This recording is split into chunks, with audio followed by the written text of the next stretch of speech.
주님의 평안과 안녕이 여기 있는 모든 분들에게, 그리고 이 예배 가운데 함께 실시간으로 참여하는 모든 사랑하는 주의 백성들에게도 넘치기를 소원합니다. 오늘은 성서주일입니다. 말씀이 육신이 되어 우리 가운데 거하신 예수 그리스도를 기념하는 날입니다. 성경은 약 1500년에 걸쳐 40여 명의 사람들에 의해 기록되었습니다. 그러나 성경의 저자가 누구냐고 물어보면 우리가 한결같이 대답할 수 있는 것이 바로 하나님이라는 거지요. 디모데후서 3장 16절을 보면 이렇게 말합니다. 모든 성경은 하나님의 감동으로 된 것으로 교훈과 책망과 바르게 함과 의로 교육하기에 유익하니. 그렇습니다. 하나님께서 성령의 감동을 통해 성경을 기록하셨습니다. 그래서 성경을 기록한 사람들을 가리켜 저자라고 부르지 않고 기자라고 부릅니다. 성령의 감동하심을 입은 사람들이 그저 하나님의 도구가 되어 받아 적었기 때문입니다. 앞서 말한 것처럼 성경은 약 1500년에 걸쳐 40여 명의 사람에 의해 기록되었기 때문에 그들의 시대적 상황도 다르고 삶의 환경도 다르고 개인의 경험이나 생각에 있어서 여러 가지 편차가 있기 마련입니다. 그런데 놀라운 것은 성경이 처음부터 끝까지 완벽한 통일성을 갖고 있다는 거죠. 일례로 이사야서의 의미를 설명하는 것은 호세아서, 아모스서, 미가서입니다. 예레미야서의 의미를 설명하는 것은 오바댜서, 하박국서, 스바냐서입니다. 에스겔서의 의미를 설명하는 것은 요엘서, 요나서, 나훔서입니다. 다니엘서의 의미를 설명하는 것은 학개서, 스가랴서, 말라기서입니다. 다 다른 사람들이 기록했는데 내용은 전부 하나로 연결이 되는 거죠. 동시대에 쓰여진 것도 아니고 서로 정보를 교환할 수 있는 상황도 아니었습니다. 그런데도 같은 언어, 같은 주제, 같은 소망을 이야기하는 것은 왜 그렇습니까? 그것은 성경이 성령의 감동으로 쓰여졌으며 하나님의 계획하심을 따라 모아졌다는 것을 의미합니다. 이사야서 34장 16절을 보면 이런 말씀이 있습니다. 너희는 여호와의 책에서 찾아 읽어보라. 이것들 가운데서 빠진 것이 하나도 없고 죄짝이 없는 것이 없으리니 이는 여호와의 입이 이를 명령하셨고 그의 영이 이것들을 모으셨음이니라. 할렐루야. 결국 성경은 하나님의 작품이고 하나님의 역사라는 거죠. 오늘 본문은 복 있는 사람의 세 가지 비결이 나옵니다. 첫째로 말씀을 읽는 자가 복이 있다고 합니다. 한국교회의 가장 큰 특징 가운데 하나는 성경 통독을 장려한다는 것입니다. 그래서 감리교회에서는 매년 지방 차원에서 성경 통독과 필사자를 선정해서 시상을 합니다. 작년 자료를 찾아보았더니 강릉 북지방에서 2019년 성경 통독을 가장 많이 하신 분이 강릉 샘물교회 유명순 권사님이셨는데 1년에 12번 통독하셨습니다. 그 외에 9번 통독하신 분이 2분이었고 8번 통독하신 분이 3분, 7번 통독하신 분이 3분, 6번 통독하신 분이 2분, 5번 통독하신 분은 7분이었습니다. 성경 필사자는 6분이었는데 감사한 것은 내년에는 필사자 명단에 우리 교회 권사님 이름도 올라가게 되었다는 거죠. 얼마 전 등록하신 박경일 권사님이 지난 10월에 필사를 다 끝내셨다고 합니다. 이 얘기를 듣고도 박수를 안 치시는 분은 감정이 좀 메마른 분들입니다. 아직도 안 치시죠? 네. 사실 필사하는 것이 얼마나 어렵고 힘든 일인지 모릅니다. 저도 필사를 하다가 중간에 그만두게 되었는데 손가락도 아프지만 시력도 나빠지고 허리에도 굉장히 무리가 오는 일입니다. 게다가 영적 싸움을 싸워야 하는 일이기 때문에 성경을 쓰지 못하게 하는 무수한 시험들이 찾아옵니다. 이것들을 다 극복하고 성경을 쓰는 일은 정말 쉽지가 않습니다. 여러분, 우리가 쓰지는 못하더라도 적어도 말씀을 가까이 하면서 읽어야 됩니다. 하루 3장씩만 읽으면 1년이면 통독을 합니다. 시편 1편을 보면 시편 기자는 고백하기를 복 있는 사람은 그의 율법을 즐거워하고 그 율법을 주야로 묵상하는 자다 라고 말합니다. 여기서 묵상이란 말은 히브리어로 하가라고 하는데 이 말 속에는 되새김질한다는 의미가 있습니다. 되새김질하는 대표적 동물 하면 소지요. 소는 위가 4개라 음식을 1위와 2위에 저장하고 있다가 이것들을 꺼내서 잘게 씹고 부수어서 3위, 4위로 보낸다고 합니다. 축산학자들에 따르면 소는 정확히 55초마다 되새김질을 한다고 하지요. 말씀을 묵상한다는 것도 바로 그런 겁니다. 끊임없이 계속 항상성 있게 말씀을 되새기는 겁니다. 우리가 말씀을 읽다 보면 어느 날 문득 내 마음에 부딪히는 말씀이 있습니다. 늘 읽었던 말씀인데 그날따라 새롭게 느껴지는 말씀도 있고 또 보통 때는 간과하던 말씀인데 내 눈에 쏙 들어오는 말씀이 있습니다. 또 항상 진부하게만 느껴지던 것이 어느 날 꿀송이처럼 달게 느껴질 때도 있고 무덤덤하게 생각되던 것이 갑자기 비수처럼 내 마음을 찔러 올 때가 있습니다. 히브리서 4장 12절을 보면 이런 말씀이 있죠. 하나님의 말씀은 살아있고 활력이 있어 좌우의 날선 어떤 검보다도 예리하여 혼과 영과 및 관절과 골수를 찔러 쪼개기까지 하며 또 마음과 생각과 뜻을 판단하나니. 할렐루야. 여러분, 이것이 말씀을 묵상하는 자가 얻는 유익입니다. 하나님의 놀라운 임재와 역사를 우리는 말씀을 통해 얻게 되는 것입니다.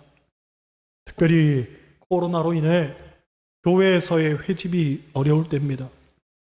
은혜를 얻는 통로로서 교회의 역할이 막중한데 교회에서 모이지 못하는 이때에 우리는 어디에서 은혜를 발견할 수 있는가 하면 바로 성경입니다. 성경을 가까이 하고 자꾸 읽어야 하는 겁니다. 더와이트 L 무디 목사님은 성경을 깊이 읽어야 하는 이유에 대해서 이렇게 말합니다. 만약 어떤 사람에 대해서 알고 싶다면 그 사람을 잘 알고 있는 사람에게 이것저것 물어봐야 되듯이 하나님을 알기 위해서는 하나님과 가장 가깝고 하나님을 가장 잘 알고 있는 사람에게 가야 하는데 그것이 바로 성경에 나와 있다는 거죠. 성경을 읽지 않고 하나님을 어떻게 알 수 있으며 하나님을 사랑한다고 하면서 어떻게 성경을 읽지 않을 수가 있냐는 겁니다. 여러분, 성경을 자꾸 읽으시기 바랍니다. 그런데 성경도 읽는 법이 있습니다.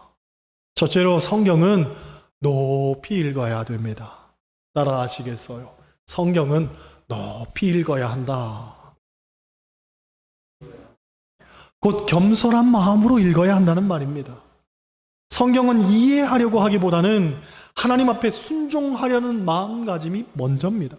늘 말씀드리지만 신앙생활은 이해의 차원이 아니라 믿음의 차원입니다. 마찬가지로 성경도 믿음의 눈으로 읽는 것이지 이성의 눈으로 읽는 것 아닙니다. 세상 사람들은 성경의 내용을 거론하면서 비이성적, 비과학적, 논리적 모순과 오류투성이라는 단어를 들먹입니다. 하지만 그들은 성경을 이해의 차원으로 접근했기 때문에 그런 결론에 도달하게 되는 거죠. 우리 그리스도인은 달라야 됩니다. 성경은 믿음의 차원으로 나아가야 되는 겁니다. 믿음의 눈으로 보면 이해가 되지 못할 것이 없고 지금도 내 삶에 성경의 역사가 날마다 일어나고 있고 그래서 우리도 하나님의 역사에 동참하며 사는 겁니다. 할렐루야. 두 번째로 성경은 깊이 읽어야 됩니다. 따라하시겠어요? 깊이 읽어야 된다. 성경의 내용은 역사, 배경, 상황, 문맥 등 모든 것들을 종합해서 읽어야 됩니다. 그래야 곡해하거나 왜곡시키지 않습니다. 한때 신천지에서는 비유풀이라는 것을 통해서 성경의 단어와 단어를 연결시켰는데, 조금만 성경을 읽을 줄 알면 그것이 얼마나 어리석고 허무맹랑한 소리인지를 금방 알 수 있습니다. 베드로후서 1장 20절을 보면 이런 말씀이 있습니다. 먼저 알 것은 성경의 모든 예언은 사사로이 풀 것이 아니니. 또 베드로후서 3장 16절을 보면 이런 말씀도 나옵니다. 또 그 모든 편지에도 이런 일에 관하여 말하였으되 그 중에 알기 어려운 것이 덜어 있으니 무식한 자들과 굳세지 못한 자들이 다른 성경과 같이 그것을 억지로 풀다가 스스로 멸망에 이르느니라. 성경은 하나님이 주시는 감동과 지혜를 통해서 삶으로 깊이 풀어내야 되는 것이지, 지식적 도구로서 귀럽적 해석을 하려고 하면 베드로의 말씀처럼 억지로 풀다가 스스로 멸망에 이르게 되는 겁니다. 여러분, 성경은 절대로 단어와 단어의 조합이 아닙니다. 비유풀이도 아닙니다. 머리로, 지식으로, 이해의 차원에서 성경을 읽으려고 생각하지 마시고 믿음으로, 가슴으로, 삶으로 읽기를 바랍니다. 할렐루야. 그런 면에서 셋째, 성경은 넓게 읽어야 됩니다. 따라하시겠어요? 넓게 읽어야 한다. 우리가 오해하는 것 가운데 하나는 성경을 마치 종교처럼 생각한다는 거죠. 곧 성경이 신앙생활의 모든 것인 양 맹신한다는 말입니다. 그런데 아닙니다. 성경이 하나님의 말씀이긴 하지만 성경이 하나님 말씀의 전부는 아닙니다. 물론 우리는 성경을 통해서 하나님의 뜻을 발견하고 하나님을 알아가고 하나님과의 사귐을 갖지만, 궁극적으로 신앙생활은 하나님 안에서 하나님 뜻대로 사는 것이라고 볼 때에 성경은 안내서의 역할을 할 뿐입니다. 그러니까 더욱 중요한 것은 성경을 보면서 잘못된 내 삶을 고치고 사람답게, 인간답게, 그리고 하나님 자녀답게, 나아가 사명자답게 사는 일이 더 중요하다는 거죠. 이런 삶의 모습을 간과하고 사니까 성경을 보면서도 율법적이고 남을 판단하고 정죄하고 또 지식만 쌓는 모순들이 벌어지게 되는 겁니다. 요컨대 성경을 왜 읽느냐라는 물음에 성경 지식을 쌓아서 똑똑해지려고 읽는다가 아니라 하나님 자녀답게 하나님의 뜻을 따라 살려고 읽는다라고 대답할 수 있어야 한다는 말입니다. 오늘 본문이 이야기하는 두 번째 비결은 말씀을 듣는 자가 복이 있다고 합니다. 말씀을 듣는 자가 복이 있다. 어떤 사회학자의 책을 보니 오늘날 우리 사회에 대해서 진단하기를 이런 표현을 사용합니다. 아무 말 대잔치. 곧 사람들이 생각 없이 말하고 자기가 내뱉은 말을 주워 담지를 못하고 책임지지 못하고 자기 합리화에 못하는 거죠. 이런 얘기가 있습니다. 어떤 청년이 호기심에 점집을 찾아갔습니다. 점집에 들어가는 순간 점쟁이가 도끼 눈을 뜨고서 쏘아보면서 소리를 쳤습니다. 너희 집 앞에 감나무가 있지? 갑작스러운 호통에 청년이 깜짝 놀랐습니다. 하지만 청년의 집 앞에는 감나무가 없었습니다. 심지어 감나무가 있는 집에 살았던 적도 없었습니다. 그러니 용한 점쟁이라고 해서 찾아왔는데 첫 마디에 청년은 실망하고 말았습니다. 그래서 청년이 비웃으면서 말했죠. 저희 집 앞에는 감나무가 없는데요. 아니, 점쟁이가 씩 웃으면서 말합니다. 있었으면 큰일 날 뻔했어. 비견한 예지만 오늘날 사람들이 내뱉는 말들을 보면 대부분 그렇더라는 거죠. 진실성이 없고 넘겨짚는 말들에 자기 합리화에만 바쁘고 배려도 없고 이해도 없고 겸손도 없습니다. 그러니 들어서 좋은 말은 하나도 없습니다. 다 저마다 나잘났다는 식입니다. 실로 아무 말 대잔치의 향연입니다. 그런데 하나님의 말씀은 그렇지 않다는 거죠. 성경을 보면 하나님의 말씀에 대해서 이렇게 말합니다. 사무엘하 22장 31절 여호와의 말씀은 진실하고, 시편 12편 6절 여호와의 말씀은 순결하며, 시편 18편 30절 여호와의 말씀은 순수하고, 시편 33편 4절 여호와의 말씀은 정직하며, 잠언 30장 5절 하나님의 말씀은 다 순전하며, 그래서 시편 119편 89절 주의 말씀은 영원히 하늘에 굳게 섰사오며, 누가복음 1장 37절 대저 하나님의 모든 말씀은 능하지 못하심이 없으며, 베드로전서 1장 25절 주의 말씀은 세세토록 있도다. 할렐루야. 여러분, 하나님의 말씀은 아무리 들어도 늘 새롭고 늘 감사하고 또 들을 때마다 기쁨과 소망이 넘칩니다. 그러므로 세상적인 이야기는 많이 들어봐야 별 소용이 없지만 하나님의 말씀은 우리의 마음과 영혼의 양식이 되는 겁니다. 셋째로, 말씀을 지키는 자가 복이 있다고 합니다. 여러분, 예수님께서 왜 서기관들을 책망하셨습니까? 당시 서기관들은 성경에는 박사들이었습니다. 성경 지식에 있어서만큼은 누구보다 능통하고 아는 것도 많았습니다. 하지만 중요한 것은 결국 그들이 말씀대로 살지 않았기 때문에 외식하는 서기관들아 하고 예수님으로부터 책망받았던 겁니다. 그렇습니다. 아는 것보다 더 중요한 것은 사는 겁니다. 말씀을 보고 듣는 것도 중요하지만 말씀을 지키는 것이 가장 중요합니다. 생각해보면 인류의 비극이 왜 왔습니까? 그것은 아담과 하와가 하나님의 말씀을 지키지 않았기 때문입니다. 선악과를 따먹지 말라고 했는데 그 말씀을 지키지 않았던 거죠. 그 불순종 때문에 인류의 비극이 온 겁니다. 그런데 예수님은 순종하심으로 이 비극적 인류의 역사를 바꿔 놓았습니다. 그래서 사도 바울은 로마서 5장 19절을 통해서 이런 이야기를 합니다. 한 사람이 순종하지 아니함으로 많은 사람이 죄인 된 것 같이 한 사람이 순종하심으로 많은 사람이 의인이 되리라. 그렇습니다. 신앙생활의 성패는 결국 얼마나 많이 아느냐가 아니라 얼마나 한 말씀이라도 제대로 지키느냐 하는 겁니다. 이런 얘기가 있습니다. 어떤 교회의 집사님 한 분이 밤에 남의 집에서 도둑질 하다가 붙잡혀서 감옥에 가게 되었습니다.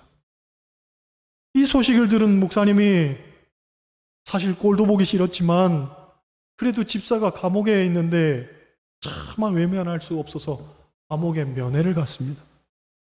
죄수번호가 적힌 수의를 입고 집사님이 앉아 있는데 목사님이 물었습니다. 집사님, 힘들지요? 그랬더니 이 집사님 하는 말이 괜찮아요. 예수님은 이보다 더한 십자가도 지셨는데요, 뭘 하더라는 거죠. 그 얘기를 들은 이 목사님이 얼마나 어이가 없습니까? 도둑질한 집사가 예수님은 이보다 더한 십자가도 지셨다고 말하는데 아주 말하는 끝내주게 하는 거죠. 하지만 여러분, 말만 잘한다고 그게 신앙인입니까? 아는 게 많다고 참 그리스도인입니까? 절대 그렇지 않습니다. 진짜 그리스도인은 말씀대로 살고 한 말씀이라도 제대로 지키고 살아야 되는 겁니다. 그런 면에서 보면 말씀을 읽고 듣고 지킨다고 할 때에 이 세 가지는 각각의 개별적 나열이 아니라 결국 지키기 위한 대로 모아진다는 것을 우리는 깨닫게 됩니다. 때문에 우리는 성경을 읽으면서도 어떻게 지킬까? 설교를 들으면서도 어떻게 살까? 그것을 늘 고민해야 되는 겁니다. 바라기는 오늘 드려지는 여러분의 예배도 그저 흘려 듣고 지나가는 무의미한 시간이 되지 않기를 원합니다. 오히려 생각하고 고민하고 그리고 행동하는 시간이 되기를 원합니다. 끝으로 오늘 본문을 보면 때가 가까움이라고 했습니다. 여기서의 때는 주님 오실 때입니다. 결국 주님이 오시면 어떤 사람을 찾으시느냐? 다시 말해 어떤 사람이 천국을 소유한 복이 있는 사람이냐라고 물을 때에 말씀을 읽고 듣고 지키는 자라는 겁니다. 모쪼록 여러분의 삶이 늘 말씀을 가까이 하면서 성경을 읽고 또 오늘 듣는 자리에서 귀를 열고 말씀을 듣고 그리고 삶의 자리에서 그 말씀을 제대로 살아내는 참으로 복이 있는 이들 다 되시기를 주님의 이름으로 간절히 축원합니다. 기도하시겠어요?